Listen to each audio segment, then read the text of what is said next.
大家好，欢迎回来，在家做生鱼片。现在是凌晨4点，这里是高雄的弥陀南寮渔港，这里是渔货的拍卖场，一般民众不能买，要有在渔会缴押金登记的业者才能来竞标。现在工作人员正在把等等要拍卖的鱼放进篮子里面排列整齐。我看到鱼是坐车子来的，实际上的上岸地点我不知道。旁边有个秤，要卖鱼的人把鱼倒在秤那边，每一篮称好，登记重量跟编号，就推过来这边摆好，就跟我们之前看到其他的拍卖都差不多。在大半夜拍卖稍微好一点，气温比较低，对于鱼的鲜度伤害也比较低。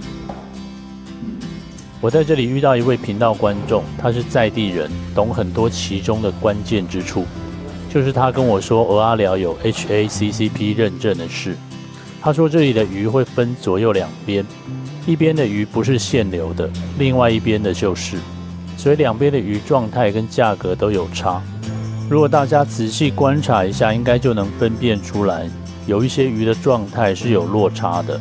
到跨地域的渔港，就是能看到完全不同的渔货。今天有非常多的秋菇，那今天的秋菇价格应该会比较软。那这里有一尾很大的狮子鱼，我很想买这个狮子鱼的生鱼片，很好吃。我就问问看那个熟门熟路的观众，这里有没有那种代拍的业者？那他认识另外一个有资格竞标的人，我们就去跟他借印章，就可以试看看能不能够买到。那另外像这种胡椒鲷也很好吃，身体很厚，油脂很多。我上次做过一夜干，非常好吃。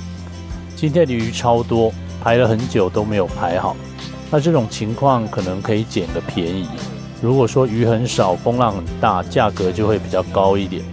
也许是因为昨天是初二，鱼市公休，所以今天的鱼特别多。我看到蛮多这种特别小的鱼，我想应该是买回去给养殖场当饲料的。那在拍卖前，很多人会走来走去，他们会稍微摸一下鱼的排泄口，闻一下肚子有没有臭味。就如同我之前说的，100分的鱼不用动手，看一眼就能买。要上手了，大概就是90分。上手都还有点不太确定了，那做生食通常风险就很高。这里要停一下，这居然是蛙米。我后来去澎湖才知道，这是很少见的鱼，鱼身不大，价值很高。那旁边有个制冰厂，还有大型的冰柜，这里正准备把拍卖完成的鱼直接装箱运走。拍卖开始之后，人就聚集很多。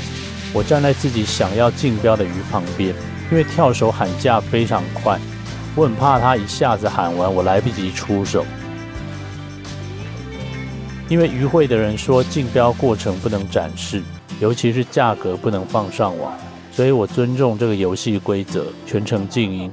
反正最后呢，我是买到了这一篮狮子鱼，价格呢，我只能说出乎我的意料。跳手一开口，我就全程把手举高，不知道是不是因为这样，他们看起来都很不高兴。虽然这狮子鱼不是100分，赶快打冰带回家还是可以抢救一下的。我另外还买了一篮的秋菇，我先观察前面几篮的成交价，我觉得可以接受，后面就出手竞标，看起来大概有60分吧，拿回去做熟食还算可以啦。弥陀这边买完，时间刚好赶上兴达港这里的拍卖。兴达港的早市在渔会这边，所有的鱼都是用车子载过来的，也有水车载活体鱼来。几乎都是卖养殖鱼，金目鲈、台湾鲷、虱目鱼、石斑什么的。野生的鱼都很小，有超小的石狗公跟帕桃，大一点的就是青鱼跟竹荚鱼。旁边的码头没有看到中小型的渔船，只有很大的远洋渔船，有一股说不出的萧索。我后来看另外一个 YT 频道才知道，兴达港也是花过70亿的大型开发案，但好像成效不如预期。回到家处理鱼，这个鱼已经没有那么硬了，眼睛因为碰到冰块变灰色的，闻起来没有任何异味。那黏膜还保留了一些，颜色也算鲜艳。来称一下，630克，这已经算是很大的狮子鱼了。应该很少人吃过狮子鱼生鱼片，所以我才想买给同学吃看看。所以赌一把就买了。竞标的时候也没有什么人跟我抢，这种鱼知名度太低，鱼头有密密麻麻的倒钩，处理的时候要小心，最好是戴手套或稳稳的握住。今天这一篮有2尾狮子鱼，另外1尾小的肚子切开，肚子黄了，没有冰好，内脏发酵，我处理好送我哥哥煮汤了，希望他现在看到影片不会觉得很生气。狮子鱼煮汤还是很不错的，口感跟驼背石狗公有点类似，这个内脏其实也有点糜烂，但没有臭味，腹膜的状态也还能接受。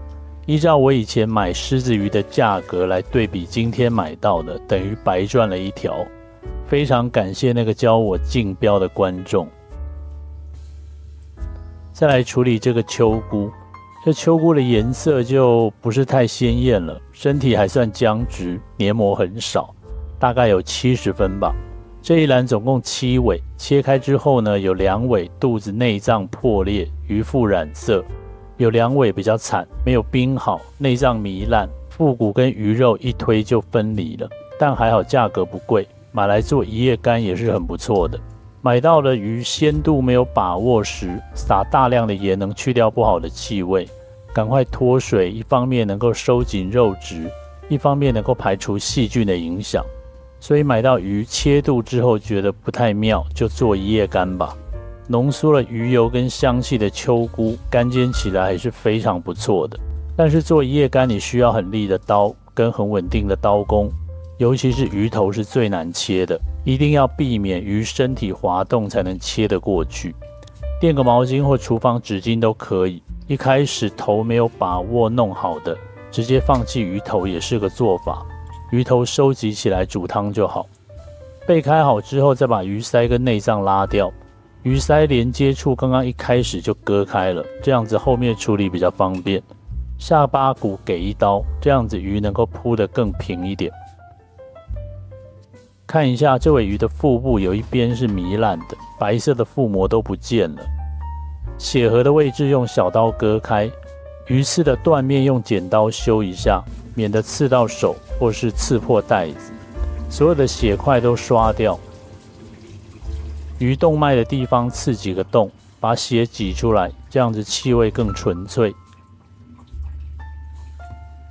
这尾鱼的腹膜就比较正常，完整无破损，比较有光泽。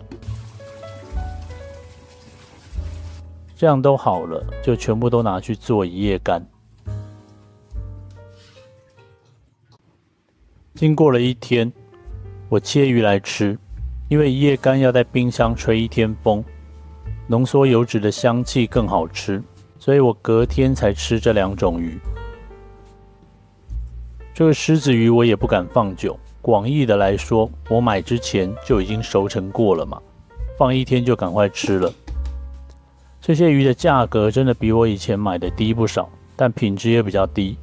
也许我以后可以做一种企划，就是想办法去买今天最低价的鱼，买回来开讲，看看会不会很惨，或者是看一下能怎么救，也做成生鱼片吃看看，说不定能成为一种熟成流派，就是别人先帮你熟成过的做法。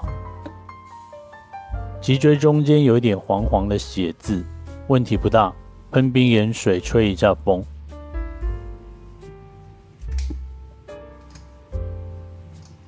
鱼肉很白，弹性都还在，应该是好吃的。大家应该有看到吧？鱼尾有一段黑黑的，应该是有病变。我之前就有遇到过，我也不去探究，丢去煮汤就好了。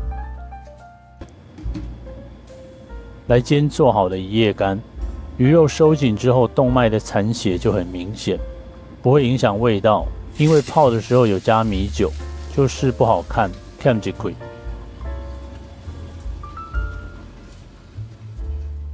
也许我的起点比较高，要求太龟毛，那把标准稍微降低一点，拍摄成本也降低一点。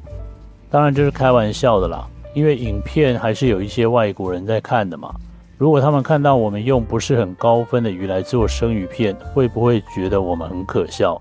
明明是海岛国家，保存鱼的技术却很糟。